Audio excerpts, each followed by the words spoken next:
যদিও ভোট প্রদানের বৈধতা পেয়েছি একটা লম্বা সময় আগেই, কত বছর আগে পেয়েছি সেই হিসাবটা আসলে আমরা না যাই তো, অনেক দিন আগে থেকেও আসলে বৈধতা পেলেও এখন পর্যন্ত ভোট দেওয়ার সুযোগ বা পরিস্থিতি আসলে হয়ে ওঠেনি। বাট এবার আসলে প্রথমবারের মতো খুব বেশি এক্সাইটেড যে ভোটটা আসলে কাকে দিব। লাইক যদি আমি ঢাকা ৮ আসনের একজন নাগরিক হিসেবে বলি, মোটামুটি ১৬ বছর আগের কথাই যদি আমি বলি, বা এখন পর্যন্ত বিএনপি যথেষ্ট পরিমাণে জনপ্রিয় এবং শক্তিশালী একটা দল বাংলাদেশে। তো সেই হিসেবে একবার মনে হচ্ছে ভোটটা চাইলে মির্জা আব্বাসকে দেয়াই যেতে পারে। অথবা যদি আমি এনসিপির কথা চিন্তা করি, নতুন একটা দল যারা নতুন কিছু করতে চাচ্ছে, ইয়ং জেনারেশন হিসেবে দেশের পরিস্থিতি চেঞ্জ করার একটা চিন্তা করছে, তো তখন একবার মনে হয় যে না, ভোটটা আসলে হয়তো এনসিপিকেও দেয়া যেতে পারে। বা যদি ধর্মীয় পার্সপেক্টিভ থেকে চিন্তা করি যে কোন একটা দল আমাদের ধর্মীয় অনুশাসন অনুযায়ী দেশটাকে চালানোর একটা চিন্তা ভাবনা করছে, সেই জায়গা থেকে আসলে জামাত ইসলামকেও ভোটটা দেওয়ার ইচ্ছা করে। কিন্তু আসলে ঠিক কিসের বেসিসে বা কিসের উপর নির্ভর করে আমরা ভোটটা দিব, বা কাকে আসলে এই মুহূর্তে ভোটটা দিলে অ্যাকচুয়ালি যোগ্য প্রার্থীকে ভোটটা দেয়া হবে, এই বিষয়টা আসলে কিভাবে করে আইডেন্টিফাই করব আমার মাথায় ঢুকছে না। আমি আসলেই কনফিউজড।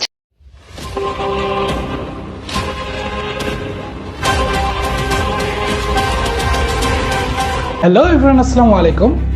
আজকের এই ভিডিওতে আমরা মূলত বহুল আলোচিত বা এখনকার যে হট টপিক সেই বিষয়টা নিয়ে একটু আলোচনা করব। 2026-এর ইলেকশন এবং নতুন ভোটার বলি বা পুরনো ভোটার বলি, প্রতিটা মানুষই আসলে উৎসুক এই নির্বাচনে অংশগ্রহণ করার জন্য। কেননা একটা দীর্ঘ সময় গিয়েছে, একটা দীর্ঘ গ্যাপ তৈরি হয়েছে যে মানুষ আসলে নিজের যে ভোটের অধিকার সেই অধিকারটা প্রপার ওয়েতে ইউজ করতে পারেনি, বা আসলে ইলেকশনগুলো হলেও সেই ইলেকশনগুলো কতটুকু বৈধ ছিল বা কতটুকু স্বচ্ছতার জবাবদিহিতা ছিল সবসময় প্রশ্নবিদ্ধ ছিল। সো 2026-এর ইলেকশন আসলে অনেক বড় একটা বিষয়, অনেক ইলাবোরেট একটা বিষয়, যেটা একটা ভিডিওতে কভার করা পসিবল না। ইভেন একটা আসন নিয়েও ডিসকাস করা পুরোপুরি সম্ভব না। সো আমরা আজকের ভিডিওতে ঢাকা শহরের কেন্দ্রীয় এবং সবচেয়ে পুরনো একটা আসন, ঢাকা ৮ আসন নিয়ে কথা বলবো, এবং এইখানে যে মনোনীত প্রার্থীরা আছে বা সম্ভাব্য প্রার্থীরা আছে তাদেরকে নিয়ে আজকে আমরা এই ভিডিওতে আলোচনা করব। আমি আমার মতো করে ব্যাখ্যা করার চেষ্টা করব যে আমি আসলে কি কি বিষয়ের উপরে নির্ধারণ করব যে আমার ভোটটা আমি কাকে দিতে যাচ্ছি। অনেকে যেটা চিন্তা করে যে আমি খারাপের মধ্যে যে কম খারাপ তাকে ভোট দিব, কিন্তু আমি এই থিওরিতে বিশ্বাসী না। আমার কথা হলো, যদি আমি যোগ্য প্রার্থী না পাই আমি ভোট দিব না। এবং সভ্য প্রতিটা দেশে এই চর্চাটা হয়। আমরা যদি গণতন্ত্রের মাদার ফিগার মানে আমেরিকাকেও ফলো করি, আমেরিকাতেও কিন্তু কখনোই 100% ভোট কাস্ট হয় না। যারা মনে করেন যে তাদের স্বার্থের জন্য বা তাদের জন্য এই প্রার্থীটা ভালো, তারা ভোট দেন সেই প্রার্থীকে। এবং যারা মনে করেন যে যারা দাঁড়িয়েছে তাদের কেউই আমার ভোটের যোগ্য না বা আমার কাছে কাউকেই প্রোডাক্টিভ মনে হচ্ছে না, তখন সে সেই ভোটটা অ্যাভয়েড করে, খুব পোলাইটলি সে ভোট দিতে যায় না। এবং এই বিষয়টা খুবই স্বাভাবিক। সো আমার থিওরি হলো যে আমি যদি যোগ্য প্রার্থী পাই আমি ভোট দিব, আদারওয়াইজ দিব না। সো আমি আসলে কি কি প্যারামিটারের উপর বেস করে ডিসাইড করব যে কোন প্রার্থীটা যোগ্য, কোন প্রার্থীটা যোগ্য নয়। প্রথমত, একজন সংসদ সদস্য মানে যে মনোনীত প্রার্থী আছে সে তো নির্বাচিত হলে একজন সংসদ সদস্য হবে, রাইট? সো এই সংসদ সদস্যের আসলে কোর রেসপন্সিবিলিটি গুলো কি, এটা আসলে আমার জানা উচিত।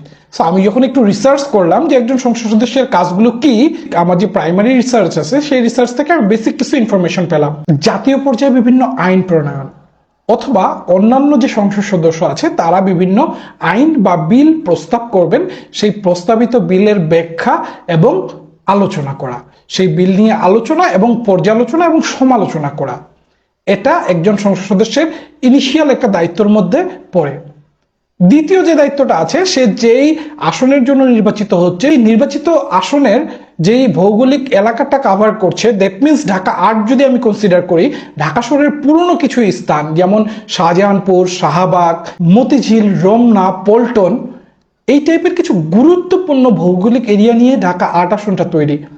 এই টাইপের গুরুত্বপূর্ণ এলাকার প্রতিটা মানুষের প্রয়োজন, তাদের মনের আকাঙ্ক্ষা, প্রত্যেকটা জিনিস তাদের প্রতিনিধি হয়ে সংসদে তুলে ধরা এবং তাদের ফরে, দ্যাট মিনস তাদের যেন বেনিফিট হয়, তাদের যেন লাইফ ইজি হয় এই টাইপের নতুন নতুন বিল সংসদে উত্থাপন করা এবং নিজেদের লোকের ডেভেলপমেন্টের জন্য কাজ করা।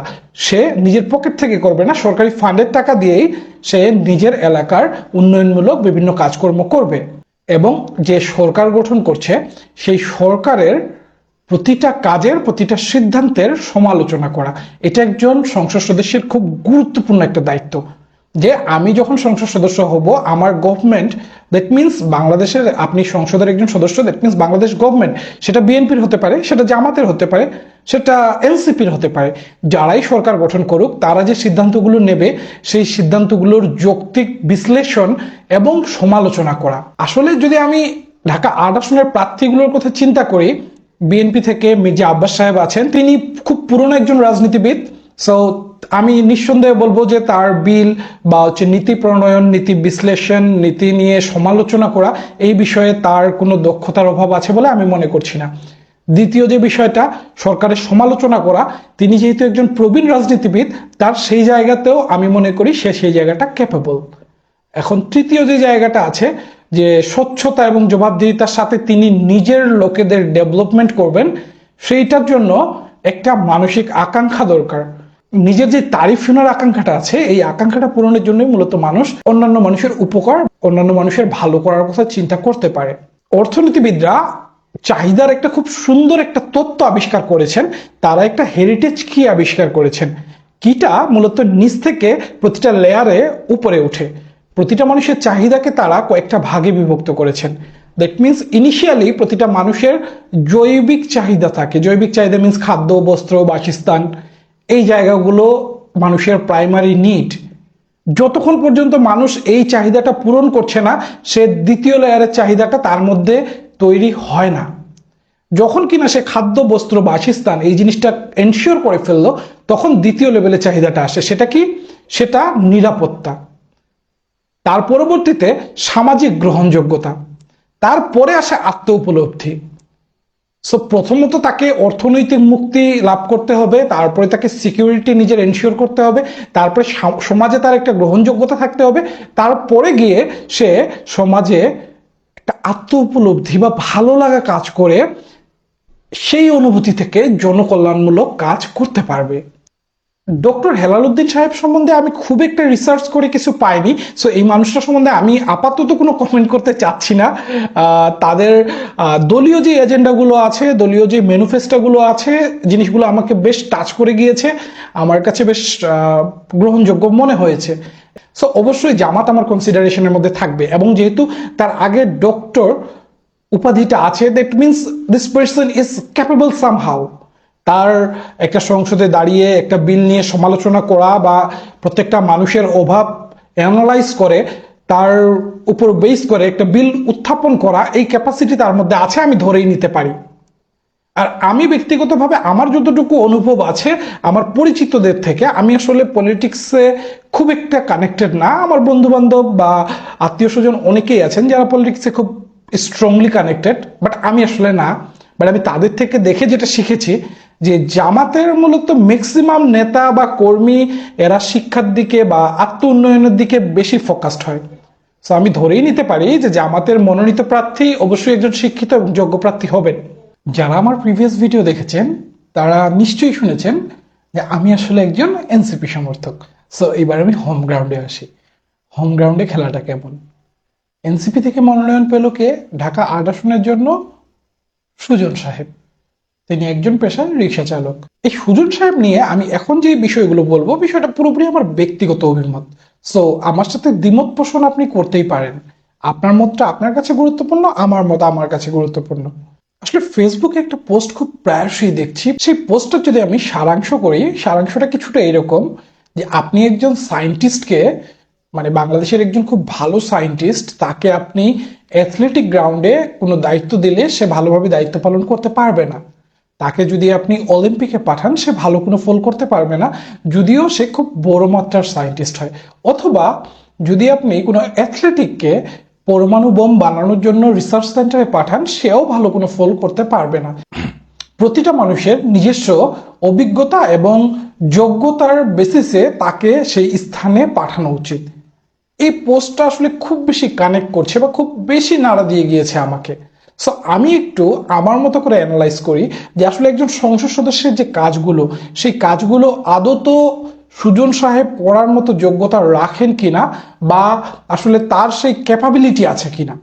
প্রথমত আইন বা বিল এটা প্রণয়ন করা, এবং এটা প্রণয়ন করার জন্য যেটা করতে হবে তার অধীনে, দ্যাট মিনস সে যেই টেরিটরি বা যেই আসনের প্রধান বা যেই আসনের মনোনীত প্রার্থী বা যেই আসনের নির্বাচিত প্রার্থী, সেই আসনের প্রতিটা মানুষের প্রয়োজন তাকে অনুধাবন করতে হবে।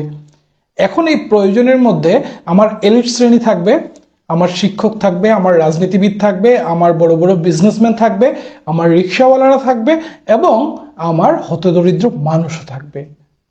আমি শুধু একজন রিক্সাওয়ালার প্রতিনিধি হয়ে একজন রিক্সাওয়ালার মাইন্ডসেট, একজন রিক্সাওয়ালার কমফোর্ট জোন, একজন রিক্সাওয়ালার ডেভেলপমেন্ট চিন্তা করলে আমি কিন্তু জনপ্রতিনিধি হলাম না। আমি একজন জনপ্রতিনিধি মিনস আমাকে সেই এলিট শ্রেণী, বড় একজন বিজনেস ম্যাগনেট, বড় একজন পলিটিশিয়ান, তাদের স্বার্থটা রক্ষা করতে হবে। তাদের জন্য যেটা বেটার এবং যেই ডিসিশনটা মূলত সার্বজনিক কোনো একটা বেনিফিট নিয়ে আসবে, আমাকে সেই জিনিসটাই চিন্তা করতে হবে। সো আমি আসলে সেই জিনিসটা চিন্তা করার মতো ক্যাপেবল কিনা। সুজন সাহেব আসলে পুরো জিনিসটা যদি কনসিডার করি, সুজন সাহেব একজন রাজনীতিবিদের সাইকোলজি, একজন বড় বিজনেস ম্যাগনেটের সাইকোলজি সবগুলো রিড করতে পারবেন কিনা, সবার নিডস গুলো আইডেন্টিফাই করতে পারবেন কিনা, আইডেন্টিফাই করে সেই অনুযায়ী বিল উত্থাপন করতে পারবেন কিনা, এটা আমার কাছে সবচেয়ে বড় একটা প্রশ্ন। আমি নিজের কাছে, আমার কাছে মনে হয়েছে যে সুজন সাহেবের এই জায়গায় যোগ্যতার জায়গাটা কম্পারেটিভলি কম আছে বাকি দুইজন প্রার্থীর তুলনায়। দ্বিতীয় যে বিষয়টা আসে যে সুষ্ঠু বন্টন বা তার অধীনে যে আসন, সেই আসনের মানুষের চাহিদা পূরণ করা বা উন্নয়নমূলক কাজ করা। উন্নয়নমূলক কাজের জন্য প্রথমত সদিচ্ছা থাকতে হবে এবং থাকতে হবে সুনির্দিষ্ট পরিকল্পনা। সো পরিকল্পনার বিষয়টাতে অবশ্যই সুজন সাহেব, আমি বলবো যে তার এখানে যোগ্যতার ঘাটতি আছে, আমার ব্যক্তিগত অভিমত। এবার যদি আমি যোগ্যতার বিষয়টা বাদও দেই, সে ভালো একটা পরিকল্পনা করলো, কিন্তু এটা বাস্তবায়নের ক্ষেত্রে আসলে সেটা শেষ মানসিকভাবে কতটা প্রস্তুত, এই জিনিসটাও খুব বড় একটা প্রশ্ন তৈরি করে। কেননা যখন একজন রিক্সাওয়ালাকে আপনি জনপ্রতিনিধি করবেন, সে যদি রিক্সাওয়ালা হয়, আমি ধরেই নিচ্ছি তার সারাউন্ডিং, তার রিলেটিভ বা তার যেই পরিচিত সোসাইটি আছে, যেই সোসাইটি সে চিন্তা করছে, আমরা অলওয়েজই যখন ভালো একটা জায়গায় যাই, আমরা আমাদের পাশের সোসাইটি, পাশের কাছের মানুষগুলোকে একটা প্রায়োরিটি দিয়ে থাকি। সো তার পাশের মানুষগুলো বা তার নিজের আসলে আত্ম উপলব্ধি করার মতো জায়গাটা তৈরি হয়েছে কিনা। একটু আগে যে চাহিদা তত্ত্ব বলেছিলাম, চাহিদা তত্ত্ব অনুযায়ী সে আসলে কোন লেয়ারে বা কোন লেভেলে আছে। যদি আমরা প্র্যাকটিক্যালি চিন্তা করি, সে এখনো সর্বনিম্ন যে স্তর জৈবিক চাহিদা, সেই জৈবিক চাহিদা নিয়ে ফাইট করছে। সো একটা মানুষ জৈবিক চাহিদা নিয়ে ফাইট করা একজন মানুষ, সে তার জৈবিক চাহিদা পূরণ করবে, পরবর্তীতে সে নিজের সিকিউরিটি পূরণ করবে, তার পরবর্তীতে সে সামাজিক মর্যাদা বা সামাজিক স্বীকৃতি অর্জন করবে, তারপরে গিয়ে তার আত্ম উপলব্ধি বা আত্মসম্মান বোধ কাজ করবে এবং সে জনগণের জন্য কাজ করার চেষ্টা করবে। রাইট? আমার দুজন প্রার্থী আছে যারা কিনা ইতিমধ্যেই 4টা লেয়ার কমপ্লিট করে ফেলেছে এবং 5 নাম্বার লেয়ারে বসবাস করছে। সো এই জায়গাতে সুজন সাহেবের গ্রহণযোগ্যতা কতটুকু, বিষয়টা আমার কাছে আসলে একটু প্রবলেমেটিক। অনেকে দেখছি বিষয়টার সাথে ভারতের প্রধানমন্ত্রী নরেন্দ্র মোদীকে খুব সুন্দরভাবে রিলেট করছেন, যে ভারতের যদি একজন চাওয়ালা ভারতের প্রধানমন্ত্রী হতে পারে, তাহলে একজন রিক্সা চালক কেন আমাদের প্রতিনিধি হতে পারবে না? খুব ভালো একটা প্রশ্ন। আমি এই প্রশ্নটা বারবার দেখার পরে আমি একটু অ্যানালাইজ করার চেষ্টা করলাম যে আসলে নরেন্দ্র মোদীর ব্যাকগ্রাউন্ডটা কি ছিল। যদি আমরা নরেন্দ্র মোদীর ব্যাকগ্রাউন্ডটা একটু রিসার্চ করি, তাহলে আমরা দেখতে পাবো উচ্চ মাধ্যমিক পরীক্ষা পাশ করার পরেই নরেন্দ্র মোদী আরএসএস মিন্স রাষ্ট্রীয় স্বেচ্ছাসেবক সংঘ, ভারতের আরএসএস খুব ফেমাস একটা পলিটিক্যাল সংগঠন, এই সংগঠনের অংশ হয়। প্রথমে স্বেচ্ছাসেবক হিসেবে কাজ করে এবং দীর্ঘ একটা সময় নিজের কৈশোরকালের খুব দীর্ঘ একটা সময় সে এই সংগঠনের সাথে যুক্ত ছিল। সে এই সংগঠনের চর্চা, তাদের লাইফস্টাইল, তাদের কার্যক্রম, প্রতিটা জিনিস ফলো করত। শুরুতে সে আরএসএস এর একজন স্বেচ্ছাসেবী থাকলেও পরবর্তীতে সে একজন সক্রিয় কর্মী এবং পরবর্তীতে একজন আরএসএস এর নেতায় পরিণত হয়। যখন সে নিজেকে প্রমাণ করলো যে সে একজন ভালো নেতা, তখন সে বিজেপি থেকে ডাক পেল এবং বিজেপিতে তার ভালো একটা জায়গা তৈরি হলো, বিজেপির রাজনীতি শুরু করলো এবং এই রাজনীতি দীর্ঘকাল করার পরে সে মূলত গুজরাটের মুখ্যমন্ত্রী হওয়ার সুযোগ পেল। মুখ্যমন্ত্রী হওয়ার পরে মুখ্যমন্ত্রীর দায়িত্ব পালন করার পরে, যদিও সে ভালো মুখ্যমন্ত্রী ছিল ওর খারাপ মুখ্যমন্ত্রী ছিল, বিষয়টা নিয়ে বেশ আলোচনা সমালোচনা আছে, আমরা সেই বিষয়টাতে যাব না, কিন্তু তার রাজনৈতিক অভিজ্ঞতার কথা যদি বলি বা তার যে যোগ্যতা, তার অভিজ্ঞতার বেসিসে তার যে তৈরি হওয়া যোগ্যতা, এই জিনিসটা যদি আমরা কনসিডার করি, সেটা কিন্তু একদিনে হয়নি। বিজেপিতে দীর্ঘ সময় রাজনীতি করার পরে সে ভারতের প্রধানমন্ত্রী হয়। সো এখানে তার যোগ্যতার বিষয়টা গ্রাজুয়ালি তৈরি হয়। তার শিক্ষাগত যোগ্যতা নিয়ে অনেকে প্রশ্ন করে যে তার শিক্ষাগত যোগ্যতা আসলে প্রশ্নবিদ্ধ, যে সে আসলে শুধুমাত্র উচ্চ মাধ্যমিক পাস নাকি অনার্স এবং মাস্টার্স কমপ্লিট করেছে। যদিও বাই বুক বা কাগজে কলমে সে মাস্টার্স কমপ্লিট করা দেখিয়েছে, বিষয়টা নিয়ে বিতর্ক আছে, আমি সেই দিকে যাব না। আমার কথা হলো সে মাস্টার্স পাস হোক আর না হোক, তার দীর্ঘ একটা রাজনৈতিক অভিজ্ঞতা আছে। অ্যাটলিস্ট সে দীর্ঘ সময় নেতৃত্ব প্রদান এবং বিষয়গুলো নিয়ে আলোচনা সমালোচনার মধ্যে ছিল। দ্যাটস ওয়াই তার মধ্যে সেই লিডারশিপ, তার মধ্যে সেই নলেজ, পলিটিক্যাল কালচারটা সে অ্যাডাপ্ট করে।